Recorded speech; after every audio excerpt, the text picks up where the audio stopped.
Muito boa noite, bem-vindos ao nosso programa já habitual aqui na Fórum TV, 15 minutos a José Carmo.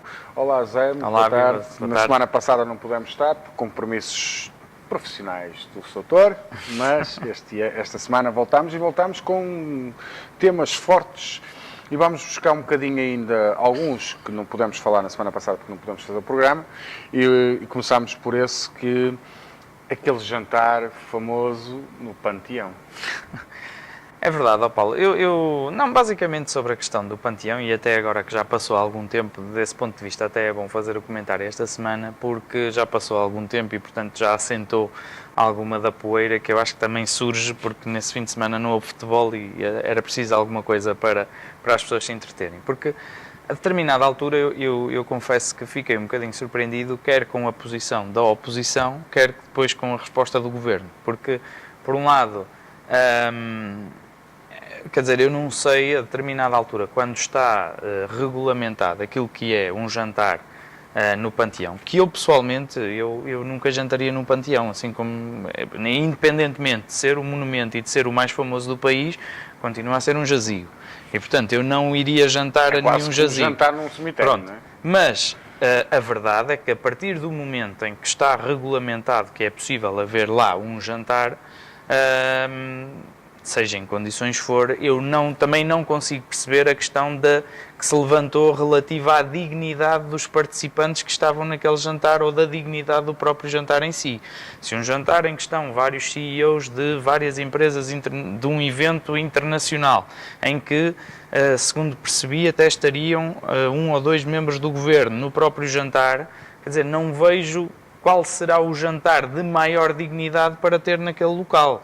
É um jantar de Estado? É que não sei o que é, a partir do momento em que há a possibilidade de fazer um jantar, este jantar, a não ser que as pessoas tenham aparecido lá de calções, o que não me parece também que tenha sido o caso, não vejo que houvesse um jantar quer dizer, que não conferisse com aquilo que é a dignidade de realizar um jantar. Pronto, e esse é um problema, estava permitido e, portanto, assim sendo, não percebo, por um lado, a posição da oposição também, que eu, a determinada altura, acho que é isso que às vezes descredibiliza um bocadinho a política, que é verdade, não foi o primeiro jantar, também, provavelmente, a legislação que surge em 2014 para regulamentar o jantar já surge para que houvesse algum critério naquilo que eram os jantares que eram organizados em espaços como o Panteão e não só, porque a legislação saiu para vários monumentos, não só para aquele em particular, e portanto para não ser discricionária quando é que se podia ou não podia aprovar um jantar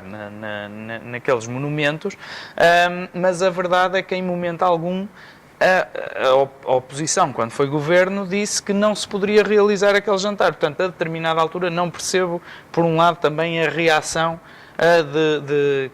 que a oposição gerou àquele jantar.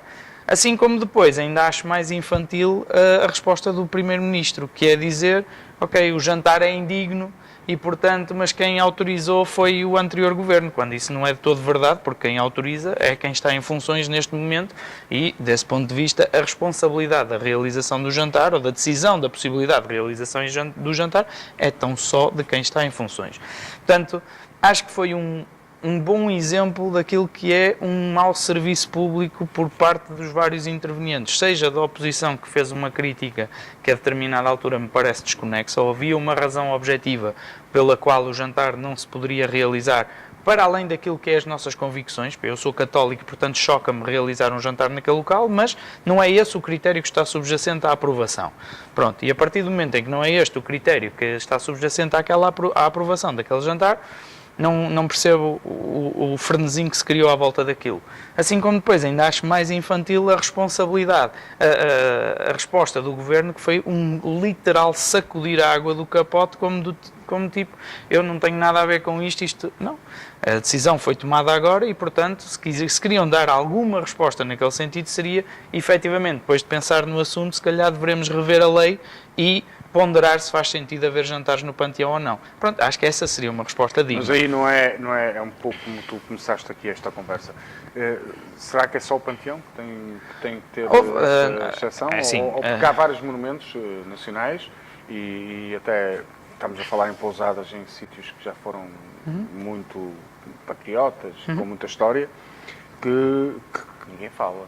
A verdade é essa.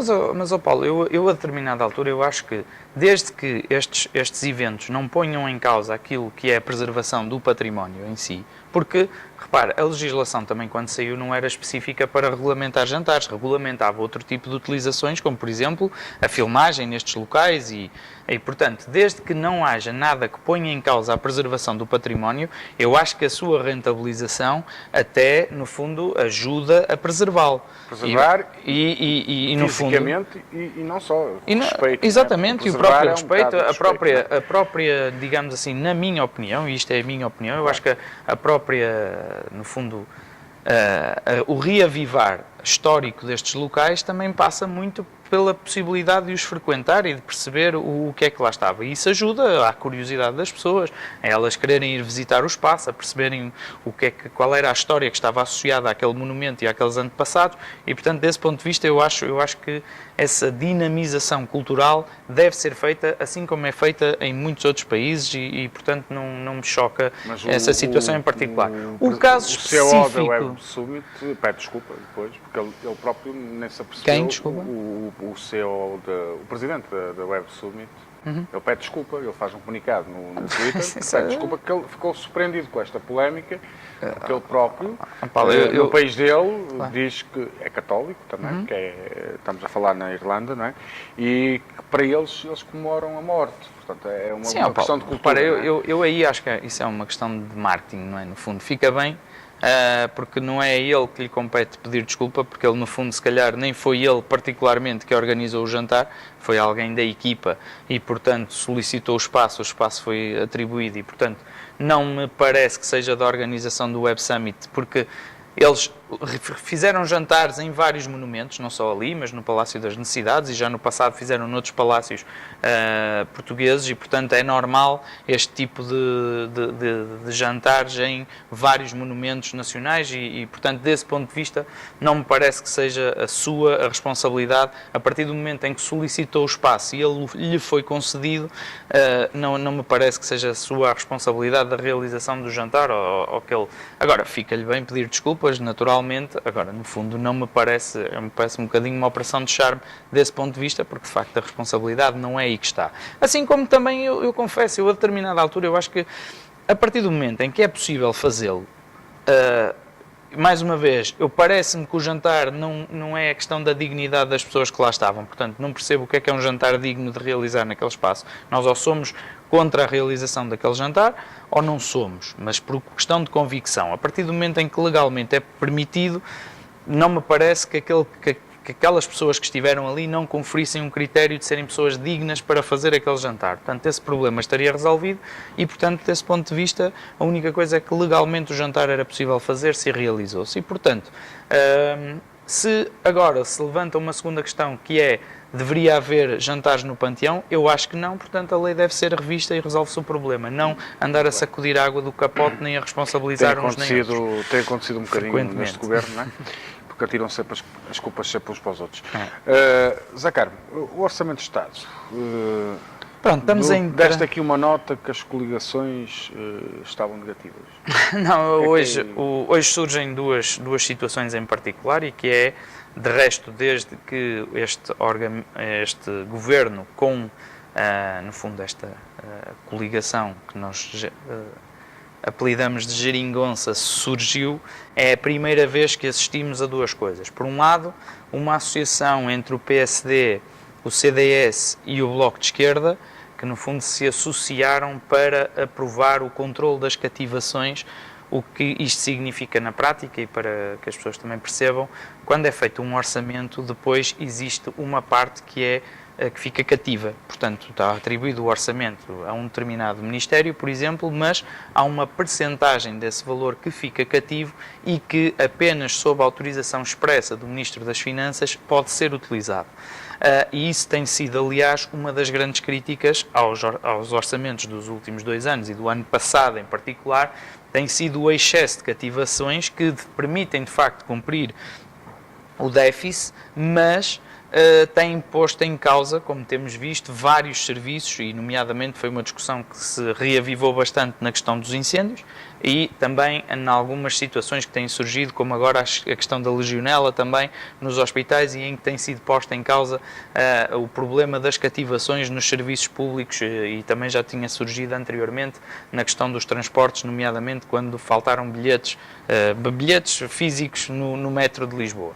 E, portanto, tem sido uma questão que tem sido debatida frequentemente. E, portanto, basicamente agora o que o PSD, CDS e Bloco de Esquerda conseguiram foi a obrigação de mensalmente o Ministro das Finanças ter que prestar ao Parlamento informação sobre a gestão que estava a fazer dessas cativações, evitando no fundo que essas cativações sejam arbitrárias e que depois a própria descativação destas verbas também possa ser feita de forma discricionária. E, portanto, desse ponto de vista, parece-me um aspecto particularmente positivo, não por esta coligação negativa, chamemos-lhe, que obriga o Governo a fazer isto, mas porque acho que traz mais transparência à execução do Orçamento de Estado. Outra nota aí ainda mais relevante, e aqui apenas do ponto de vista político, não tanto do ponto de vista orçamental, foi uma coligação negativa entre todos os partidos, à exceção do PS, para a aprovação de uma residência universitária em Rio Maior, que no fundo implicou uma verba da ordem dos 800 mil euros para esta situação, ou para esta causa, e, portanto, no fundo aqui a relevância é mais política, que é todos os partidos do Parlamento se uniram contra o PS para conseguir esta aprovação, e, no fundo, sendo a primeira vez que isto acontece, é essa a relevância que tem. Finalmente, ainda relativa ao Orçamento de Estado, temos mais duas notas. Por um lado, um aviso de Bruxelas que acha que Portugal está entre um lote de países que não vai cumprir com aquilo que é a sua proposta de Orçamento de Estado. Ponto 1. Mais relevante do que isso ainda é que o Orçamento de Estado, depois de realizadas as contas por Bruxelas, o Orçamento de Estado não cruza com os números a que chegam Bruxelas, nomeadamente de estimarem um aumento dos salários com a função pública superior em 385 milhões de euros face àquilo que o Governo está a estimar. Ou seja, no fundo, Bruxelas está a dizer-nos que, face aos números que o Governo apresenta, vamos ter mais 385 milhões de euros de custos com pessoas na função pública, o que decorre também, muito provavelmente, da situação do descongelamento agora das carreiras dos professores e também de outras situações que limitam, por exemplo, as cativações em alguns serviços do Ministério da Saúde e noutros em particular. Existe inclusivamente a proposta houve uma declaração de voto até de um deputado do PS, e com a qual tendo a concordar na medida em que ele propõe que não devem ser aplicadas cativações às entidades reguladoras, porque, seja a autoridade da concorrência ou outro tipo de autoridades, nomeadamente porquê? Para garantir que elas são de facto independentes. E, portanto, desse ponto de vista, estou totalmente de acordo com essa posição. Mas, relativamente ao Orçamento de Estado, ele será discutido agora, foi discutido na Generalidade e aprovado.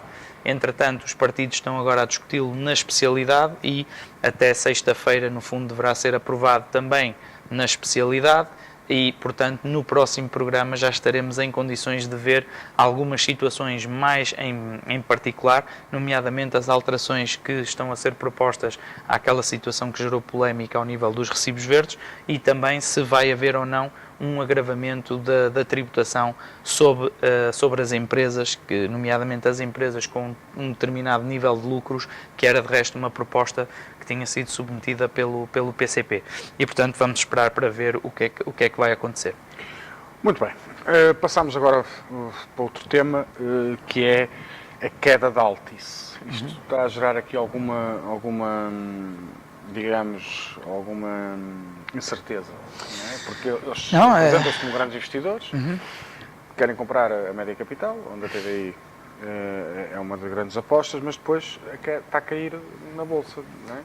Não, sim, aqui a questão principal é perceber o motivo da queda, e nós aqui, por exemplo, em Penafiel, a Altice é um empregador já com alguma dimensão, e, portanto, isto pode ter algumas consequências para a nossa região em particular. É o nosso querido amigo Luís Pedroso. Mas efetivamente, o que é curioso é às vezes também verificar as ações da Altice, nomeadamente devido aos resultados, têm estado um bocadinho perclitantes e, no fundo, ao seu desempenho financeiro, têm estado já um bocadinho perclitantes. E esta semana, numa situação que é normal, que é geralmente quando há a apresentação de alguns resultados, ou então quando os analistas querem obter alguma informação sobre a evolução da empresa, há reuniões, por exemplo, com o responsável financeiro e com também estas empresas geralmente têm responsáveis institucionais, nomeadamente pela relação com os investidores. E, portanto, numa dessas conversas com uma casa de investimentos londrina, acabou por surgir um problema que foi uma pergunta que foi feita e em que o analista interpretou, no fundo, essa pergunta dos próprios responsáveis da Altice como uma atitude de desespero, ou seja, eles perguntaram o que é que eles fariam relativamente a uma determinada situação e os analistas interpretaram aquilo como um desespero ou como um desabafo e, portanto, rapidamente a decisão que tomaram foi vender todas as ações da Altice e a partir daí desencadeou-se aqui um frenesim em que neste momento já as ações já tiveram uma queda só hoje de 10%, também surgem notícias de informação enganosa de alguns investidores que não estão satisfeitos, mas basicamente o cerne desta questão é a Altice endividou-se ou tem um serviço de dívida muito elevado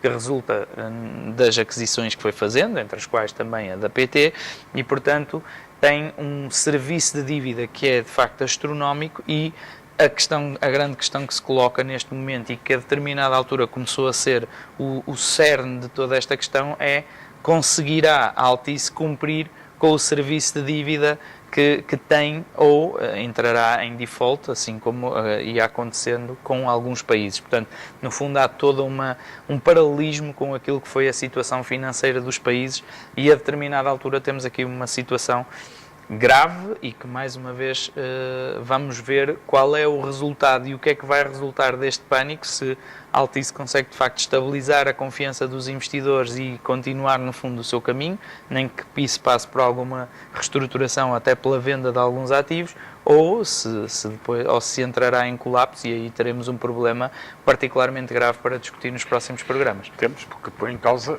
muitos postos de trabalho. É verdade, muitos postos de trabalho. José, muito obrigado. Nós gostaríamos de o convidar a participar neste programa. Se quiser propor algum tema ou até que nós façamos aqui algum comentário, que o José Carmo comente algum tema, basta só enviar um e-mail para o geral@forumtv.pt e com certeza que verá o seu tema discutido nesta mesa. Quanto a hoje, foi tudo. O programa do José Carmo volta na próxima quarta-feira, como sempre, aqui na Fórum TV. Uma boa noite.